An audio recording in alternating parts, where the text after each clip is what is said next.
ரங்கராஜ் பாண்டே அவர்கள் பேசுகிறாங்க. யார் இவர்? பிஜேபியோட கட்சி இல்லையா? அவங்க பேசுகிறாங்க. என்ன சொல்லி சொல்கிறாருனாக்கா, பெண்கள் வந்து மதிக்கப்பட வேண்டும்.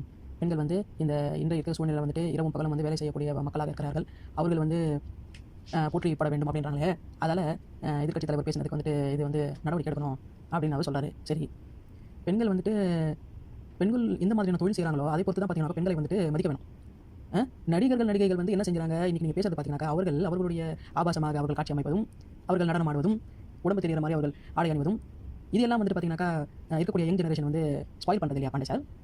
இதுக்கெல்லாம் நீங்கள் வந்துட்டு இப்படிப்பட்ட பெண்களை வந்துட்டு நீங்கள் போட்டணும்னு விரும்புறீங்களா? இல்லை எப்படி நீங்கள் விரும்புறீங்க? இதெல்லாம் உங்களுக்கு எப்படி நீங்கள் டிஃபெண்ட் பண்ண மாட்டீங்களா? இதெல்லாம் சீரழிக்கிறது இல்லையா? இப்படிப்பட்ட ஆடைகள், இப்படிப்பட்ட நடிகர்கள் சினிமாக்கள்லாம் வந்து பார்த்தீங்கன்னா பார்த்து வீணாக போகிறாங்களே, இதெல்லாம் நீங்கள் எப்படி டிஃபெண்ட் பண்ணுவீங்க? இல்லை, நான் தெரியாமல் தான் கேட்குறேன். இதெல்லாம் உங்களுக்கு சொசைட்டிக்கு சீரடிக்கிற மாதிரி தெரியலையா? இப்படிப்பட்ட பெண்களை நீங்கள் வந்துட்டு நாங்கள் போட்டணுமா?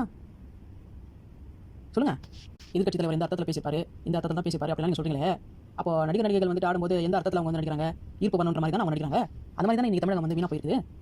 அப்போ இவங்களுக்கு டிஃபெண்ட் பண்ணி நீங்கள் வந்துட்டு மக்களை வந்துட்டு நீங்கள் பழி போடுவீங்க. இப்போ உங்களுக்கு வந்துட்டு இவங்க செய்கிறதெல்லாம் சரி அப்படி தானே?